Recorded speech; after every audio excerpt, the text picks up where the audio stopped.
بسم اللہ الرحمن الرحیم۔ حلال لذتیں، اور یہ ساری چیزیں انسان کی ساری چیزوں پر اثر کرتی ہیں۔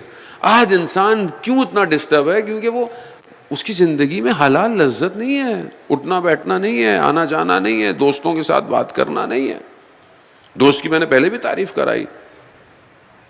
دوست جو ہے، جہاں روایات میں اس کی خصوصیات بتائی گئی ہیں، وہاں دوست کی ایک خصوصیت یہ ہے کہ وہ آپ کے عیب کو، آپ کی برائی کو آپ کو بتائے۔ اصل دوست وہی ہے، آپ کی برائی پہ واہ واہ نہ کرے، بھائی سگنل توڑ دیا، بھائی زبردست ہے، زبردست، یہ کر دیا، بہترین۔ ہاں، دوست آپ کی برائی بے شک تنہائی میں آپ کو بتائے کہ یہ غلطی۔ اصل دوست وہ ہے، دوست وہ جسے دیکھ کر خدا یاد آئے، ویسے دوست۔ اب یہ ساری چیزیں انسان کے زندگی کو کیا کرتی ہیں؟ نظم پیدا کرنے جانے ہوتا۔ آج معاشرے میں آپ دیکھیں کہ ہمارے ہاں ایجوکیشن کے مسائل، اس کے مسائل، پروفیشنلزم کے مسائل، کام کے مسائل، کیونکہ ہم ہر اس چیز کو اس وقت انجام ہی نہیں دے رہے ہیں۔ نماز کے اندر کیوں ہمیں اتنے خیالات آتے ہیں؟ کیونکہ ہم باقی کاموں کو وقت پہ نہیں کرتے ہیں، نماز کے اندر ساری چیزیں آتی ہیں۔ اگر ہم پہلے اپنی نمازوں کو وقت ٹائم دیں، باقی چیزیں خود صحیح ہو جائیں گی۔ اگر آپ محسوس کریں، پریکٹیکل ہے، جو شخص نماز وقت پہ پڑھتا ہے وہ اتنا ہلکا محسوس کرتا ہے، خالی محسوس کرتا ہے، اس کو بوجھ نہیں ہے اس کے اوپر، اور اللہ اس کے سارے کاموں کو بھی صحیح کر دیتا ہے۔ ظاہر ہے آپ خالق کی بارگاہ میں جا رہے ہیں۔ شب عاشور، امام حسین علیہ السلام دیکھیں، مناجات کا وقت، قرآن کا وقت، بہن سے گفتگو کا وقت، زوجہ سے گفتگو، اصحاب سے گفتگو، ڈسٹریبیوٹ کیا ہے ٹائم کو۔ حتیٰ روز عاشور بھی امام چیزوں کو نظم دے رہے ہیں۔ خوب جنگ ہے تو کیا ہوا؟ جنگ جمل میں ایک شخص درمیان میں آیا، ابن عباس سے روایت ہے، آیا، کہا مولا مجھے توحید کے بارے میں بتائیں۔ اس نے بولا یہ کوئی جنگ کا وقت ہے، یہ کوئی توحید کا ٹائم ہے پوچھنے کا؟ ابھی یہ کوئی درس کا ٹائم ہے، یہ تو جنگ ہو رہی ہے، تم درس پوچھ رہے ہو؟ چلو یہاں سے جاؤ۔ جانے لگا تو مولانا نے کہا نہیں کہاں بھیج رہے ہو؟ کہا خوب یہ جنگ توحیدی کی وجہ سے تو ہو رہی ہے، بلاؤ۔ امام نے وہاں کھڑے ہو کر توحید سمجھائی اسے۔ یہ نظم ہے، چیز کی اہمیت آپ کو دینی پڑے گی۔ ابھی یوں ہو گیا ہے تو اس کا ٹائم نہیں ہے، ابھی یہ ہو گیا ہے تو اس کا ٹائم نہیں ہے، نہیں ہے زن محترم۔ ہر چیز کی اپنی اہمیت ہے، آپ ٹال نہیں سکتے زندگی کو۔ ہماری زندگی میں نظم نہیں ہے، یوں ہو گیا تو یہ ہو گیا، اب یہ چل رہا ہے تو اس چکر میں اس کو بھی چھوڑ دو، اس کو بھی اگنور کر دو، اس کو بھی اگنور کر دو۔ نہیں، کامیاب وہی ہے جس کی زندگی میں اصول ہیں۔ اصول۔ آپ جوان ہیں، ابھی آپ پڑھ رہے ہوں گے، پھر آپ کا کیریئر ہے، پھر بہرحال آپ پروفیشن ہے، آگے ساری زندگی ہے، اولاد۔ اگر آپ کی زندگی میں نظم نہیں ہے تو آپ کا گھر میں بھی نظم، آپ کی اولاد میں بھی نظم۔ آج ملک بے نظم کیوں ہے؟ پڑھایا نہیں جاتا کہ نظم بھی کوئی چیز ہوتی ہے، نظام بھی کوئی چیز ہوتا ہے، سسٹم ہے ہی نہیں۔ کوئی کس کو کچھ کوئی نہیں سکتا۔ ہر شخص کہتا ہے میری ذمہ داری نہیں ہوگا، تو میری ذمہ داری نہیں ہے تو کس کی ذمہ داری ہے پھر؟ اسی اوور آل بے نظمی نے ہمیں بھی بے نظم کر دیا ہے۔ اور آپ دیکھیں اتنا منظم، یہ تو عزاداری ہے جس نے ہمیں منظم کیا ہوا ہے، ورنہ ہمارے اندر نظم ہے۔ جیسے یہاں پہ بڑا نظم ہے نا، 9 بجے مولانا کو بیٹھنا ہے۔ بعض لوگ کہتے ہیں مولوی صاحب بڑے سخت ہیں یہ لوگ۔ بھائی اچھی بات ہے، نظم ہے، آنے والے کو بھی پتہ ہے کتنے بجے شروع ہوگی۔ بزرگ بوڑھا بیٹھا ہے، کسی کو شوگر ہے، کسی کو کیا ہے، کسی کو واپس جانا ہے، اس کو پتہ ہے مجلس کتنے بجے ختم ہوگی۔ نظم۔ 5 فروری ہے، شہید عارف برسی ہے۔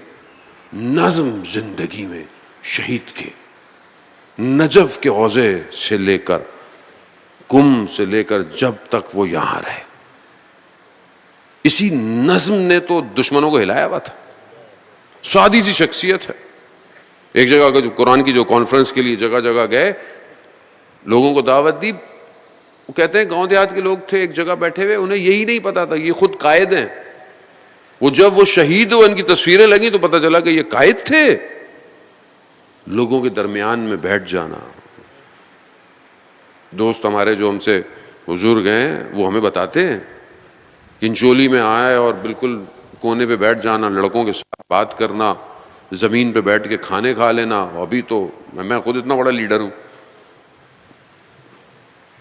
میں اتر ہی نہ جاؤں کہیں نیچے, اور مانتا ان کو جو غلاموں کے ساتھ بیٹھ کے کھانا کھاتے تھے. لیڈر ایسے تھوڑی بنتا ہے, رہبر ایسے نہیں بنتا, نہ جھکتا ہے.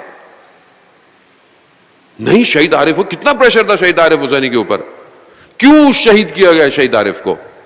اس کے بعد سے تو ہم لوگ کم ہی شہید ہوئے ہیں ویسے معذرت کے ساتھ. کیوں؟ کیونکہ اصل بصیرت کے حامل تھے, ہمیشہ اتحاد کی بات کرتے تھے.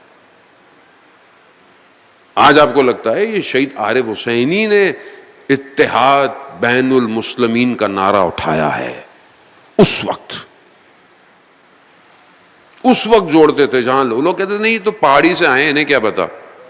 یہ میں وہ باتیں کر رہا ہوں جو مشہور تھی ساری. خود فرماتے ہیں عزاداری جیسے مچھلی پانی کے بغیر نہیں رہ سکتی. شہید عارف حسینی کہتے ہیں کہ ہم عزاداری کے بغیر نہیں رہ سکتے. عظیم شخص. جوانوں کو بہرحال میں درخواست کروں گا کہ جو کتابیں ان کے لیے ہے سفیر اور انقلاب کر کے چھوٹی کتابیں پڑھیں, مطالعہ کریں, اپنے شہداء کے بارے میں پڑھیں, رہبر لیڈر کے بارے میں پڑھیں. کیا کیا کیا, ایسے تھوڑی بنتا ہے انسان. چھوٹی شخصیت اگر ہوتی تو امام خمینی کا خط آتا. امام خمینی نے صرف 2 لوگوں کو اپنا بیٹا کہا, ایک شہید مرتضی مطہری کو اور ایک شہید عارف حسینی کو. آسان ہے, وہ مرد الہی اگر کسی کو کہہ رہا ہے تو عزیزان محترم ہماری زندگی میں رنگ نہیں ہے. جب کسی اس زمانے میں بہرحال بھیجا کسی کو کہ بھائی ان کو تھوڑا سمجھاؤ, وہ شخص جاگے کے دیکھتا ہے تو خود اپنے کپڑے دھو رہے. وہ شخص آیا, دیکھا, واپس چلا گیا. اس نے جا کے رپورٹ دی کہ جو شخص اپنے کپڑے خود دھوتا ہو وہ کہاں ہماری بات سنے گا. ابھی ہمیں تو یہی مسئلہ ہے کہ اگر میں کچھ بات خلاف کہہ دوں, پولیس کی موبائل چلی جائے گی میرے پاس سے, پروٹوکول چلا جائے گا میرے پاس سے, یہ چلا جائے گا میرے پاس سے, وہ چلا جائے گا. تو خوف ہے مجھے. اور جس کو صرف خدا کا خوف ہوتا ہے وہ کہتا ہے میرے بدن کے ٹکڑے کا دو, مجھے کوئی فرق نہیں پڑتا. ایسے نہیں بنتے لوگ عزیزان. یہ سب کربلا ہے. آج بہت تیزی سے ہم ان مخصوص راتوں کی طرف ہیں عزیزان محترم. شب عاشور ہے اور امام سب کو ان کے مقام بتا رہے ہیں. حبیب یہاں شہید ہو گئے, خیمے میں پیچھے ٹیک لگائے ایک 13 سالہ بچہ بیٹھا ہے.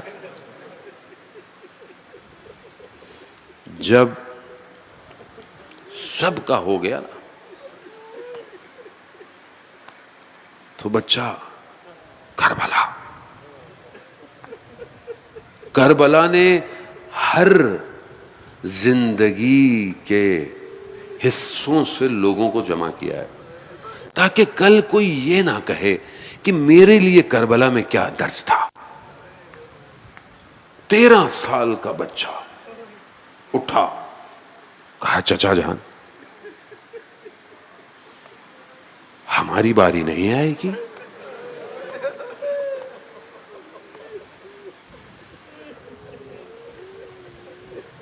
یتیم کا خیال حسین سے زیادہ کون جانتا ہے.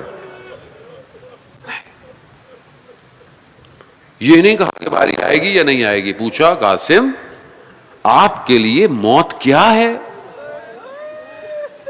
موت کیا ہے آپ کے لیے؟ اللہ اکبر. امام کا فرزند ہے. خطابت کے جملے نہیں تھے. امام کے سامنے کوئی کر بھی نہیں سکتا خطابت. وجود سے بیان کیا آپ نے. کہا چچا جان موت میرے لیے شہد سے بھی زیادہ میٹھی ہے. اللہ احلّ من الاصل، شہد سے بھی زیادہ میٹھی. یہ کربلا آج کے 13 سال کے بچوں کو یہ پیغام دے رہا ہے. آج ہمارے 13 سال کے بچے کے ذہن میں یہ معارف توحیدی ہے. یہ خوف نہیں ہے، یہ ایکسٹریمزم نہیں ہے. مول صاحب میرا بچہ چھوٹا تھا، میں اس کو تھوڑی 4-5 چیزیں سکھائی. میری وائف نے بولا یہ کیا کر رہے ہیں آپ، اس کو ایکسٹریمزم بنا رہے ہیں. میں نے کہا ساری زندگی کربلا پہ روتے رہے، بچوں پہ روتے رہے، اپنے بچے کو تیار کرنے تو ایکسٹریمزم ہے.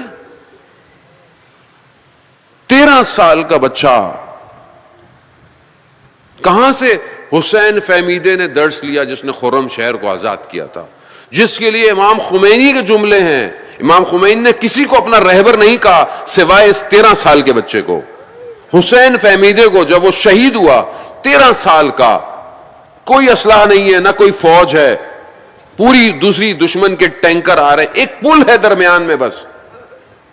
اس نے سب کو جو تھوڑے بہت کہا چھوڑو بجاؤ، اپنے وجود میں گرنیڈ لگائے اور جا کر ٹینکر کے نیچے پھٹ گیا.